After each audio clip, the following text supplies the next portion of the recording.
Um, Assalamualaikum warahmatullahi wabarakatuh dan salam sejahtera saya ucapkan kepada semua yang hadir dalam sesi temu bual ini. Hari ini bersama-sama saya Cikgu Muhammad Alif Osman, Ketua Jabatan Sains Sosial MRSM Kota Kinabalu.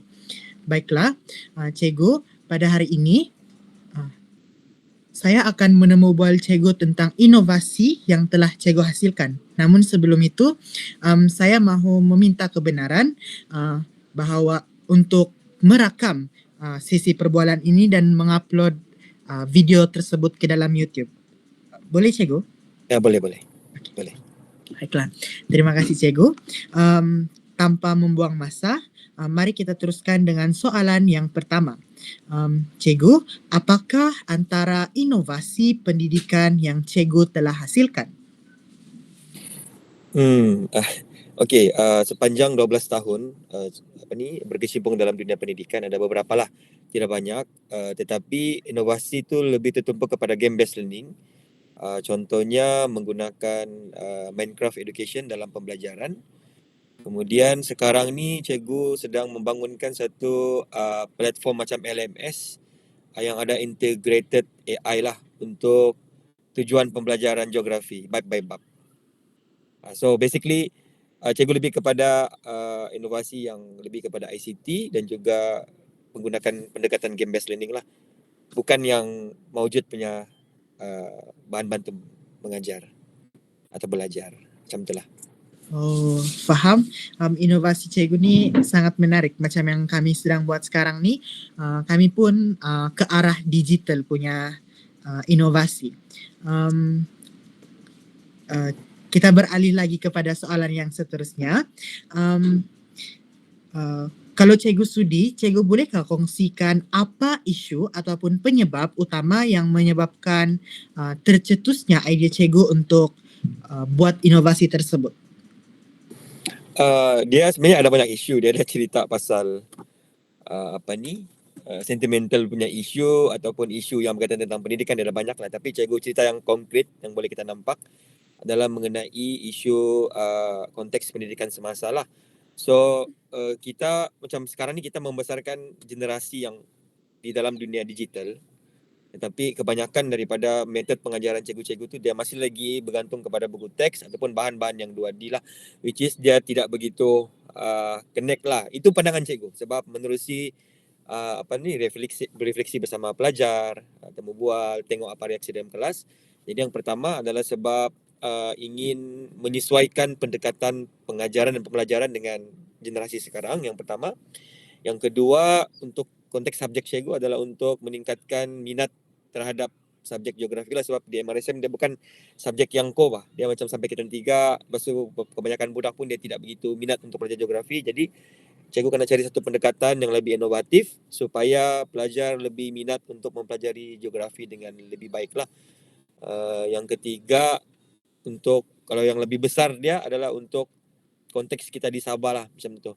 Memberikan lebih ruang dan peluang kepada lebih ramai pelajar untuk terdedah dengan lebih macam lebih kepada pendedahan dengan dunia yang sebenar lah, yang akan dihadapi pada masa akan datang. So 3 lah yang cikgu boleh kongsi. Kenapa?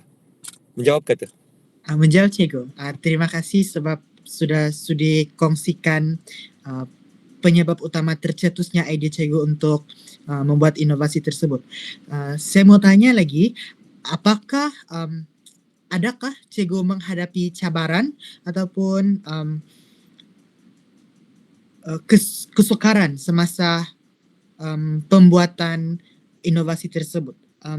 Boleh Cikgu bagi contoh dan contoh situasi yang menyebabkan Cikgu sukar untuk mengaplikasikan inovasi yang Cikgu telah hasilkan dalam sesi PDP. Okey, dia kalau pasal cabaran ni, kalau kita mau cari cabaran memang ada banyak lah. Salah satunya adalah tugasan guru yang terlalu, kalau sekarang lah, cikgu cerita sekarang lah, Cikgu Wan mengeluh, cikgu just beritahu cabaran adalah tugasan guru yang terlalu banyak. Sebab guru ni dia tidak sahaja mengajar, tapi dia lagi buat kerja-kerja lain, bawa pelajar pergi sukan kan. Satulah dari segi pengurusan masa untuk kita spend masa membuat inovasi itu yang pertama. Kedua, dari segi kekangan kos.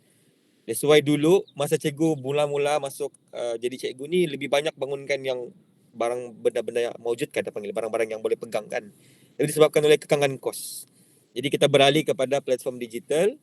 Tapi ada cabaran lagi, iaitu kita kurang berkemahiran untuk sesuatu benda itu dibangunkan. Contoh macam apps ataupun membangunkan website. So cabaran kita adalah untuk menghasilkan satu yang satu aplikasi ataupun platform inovasi yang lebih baiklah, disebabkan oleh kita punya kemahiran yang limited tu. So cikgu rasa itu dua. Yang terakhir yang cikgu boleh kongsikan adalah mungkin tidaklah begitu besar, tetapi boleh jadi faktor cabaran juga, iaitu sokongan sekitar lah. Sekolah, kawan-kawan. Sebab kadang-kadang inovasi ni dia perlu dijalankan secara berkumpulan, ada kalanya lah. Jadi kalau tidak ada kerjasama yang baik, mungkin sukar untuk kita membangunkan sesuatu inovasi. Begitu juga kalau tidak mendapat support yang baik daripada pihak pengurusan, kita pun agak sukar jugalah untuk membangunkan sesuatu untuk kemenjadian pelajar tu. So itu 3 lah yang cikgu kongsi, cabaran yang cikgu hadapi. Faham. Terima kasih cikgu kerana telah sudi berkongsi cabaran-cabaran yang cikgu telah hadapi. Dari cabaran-cabaran yang cikgu hadapi itu, macam manakah cikgu mengurangkan atau mengatasi cabaran-cabaran tersebut supaya tidak mengganggu objektif utama cikgu membuat inovasi tersebut? Okey. Kalau tu yang pertama, dia berbalik kepada kita punya tujuan asal kenapa kita membuat inovasi jugalah. Memang ada cabaran, tetapi kita mesti orang kata kuat semangat lah sebagai seorang pendidik ni. Walaupun banyak tugas, kita akan terus buat benda tu dan berbalik kepada niat kita lah. Dan untuk mengatasi cabaran-cabaran lain, contoh macam kekurangan kemahiran, support, sebenarnya sekarang ni kita sudah ada banyak platform yang kita boleh cari. Salah satu yang paling mudah adalah platform media sosial lah, which is yang kita memang guna setiap hari. So di platform media sosial contohnya macam Threads, dulu cikgu suka rujuk X, dulu Twitter, sekarang X, kadang-kadang LinkedIn, untuk kita tengok best practices yang orang buat. Ada banyak sangat orang kongsi, terutamanya generasi Alpha sama Gen Z sekarang ni kan, dia banyak share di situ. Jadi kita boleh belajar secara langsung. Kemudian kita juga, apa yang cikgu buat juga adalah join seminar ataupun webinar yang percuma. Sekarang ni banyak cikgu-cikgu anjurkan. Jadi kita boleh belajar banyak benda dan tingkatkan ilmu. Dan secara tidak langsung kita boleh gunakan benda tu untuk dimanfaatkan lah.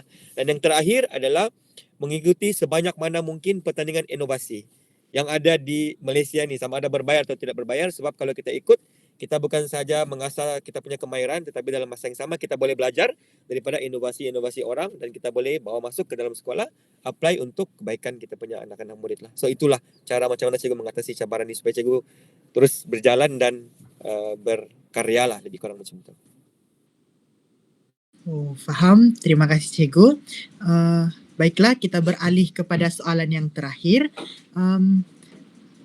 Dari inovasi yang cikgu telah hasilkan, apakah kebaikan ataupun impak positif yang cikgu boleh lihat secara langsung ataupun tidak langsung daripada inovasi yang telah cikgu hasilkan kepada masyarakat, terutamanya dalam bidang pendidikan? Okay, so kalau dari segi impak, cikgu tidak cerita pasal yang nyata dulu lah. Cikgu cerita pasal yang mungkin menerusi pemerhatian dalam kelas. Satu, perubahan sikap pelajar di dalam kelas. Nampak daripada pelajar yang pasif kepada pelajar yang aktif. Itu yang secara pemerhatian. Kalau dari segi data, sebab kebanyakan inovasi ini dia dibuat untuk menyelesaikan sesuatu masalah. Dia bukan menyelesaikan keseluruhan masalah dunia pendidikan ni. Contoh macam untuk topik bentuk muka bumi, jadi cikgu guna Minecraft. Jadi nampaklah peningkatan untuk pencapaian topik tersebut, terutamanya di ujian selaras ataupun peperiksaan. Yang terakhir, impak dia adalah yang paling besar selama cikgu buat inovasi ni adalah cikgu tidak mau klaim sepenuhnya, tetapi daripada bengkel yang pernah cikgu buat sebelum-sebelum ini, nampaklah perkembangan penggunaan Minecraft tu sampai sekarang. Dan perkembangan dia tu, maksudnya orang sudah boleh menerima macam mana game ni kita boleh bawa masuk ke dalam kelas, boleh membuang sudah sedikit skeptikal masyarakat. Sebenarnya game ni bukan untuk main game, tetapi kita boleh gunakan dia untuk dalam kelas, dan yang paling penting kita bukan mengajar pelajar untuk menjadi gamer, tetapi kita mau menjadikan gamer itu sebagai seorang learner. Begitulah dia punya konsep. Jadi cikgu nampak ini kesan daripada kecil pemerhatian dalam kelas sampailah kesan yang besar yang begitulah yang cikgu boleh kongsikan setakat ini. Okey.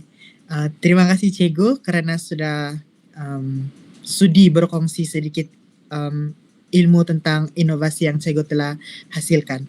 Baiklah, dengan berakhirnya jawapan cikgu tadi, maka berakhirlah sesi temu bual kita pada hari ini. Saya ingin merakamkan ribuan terima kasih kepada cikgu kerana telah sudi untuk berkongsi sedikit ilmu berkenaan inovasi yang telah cikgu hasilkan. Saya menyusun 10 jari, memohon maaf sekiranya saya ada terkasar bahasa ataupun tersilap ataupun tersasul bercakap semasa menembu bual cikgu sebentar tadi. Sekali lagi saya ingin ucapkan ribuan terima kasih cikgu. Okay, sama-sama Pais. All the best. Okay, terima kasih cikgu. Sama.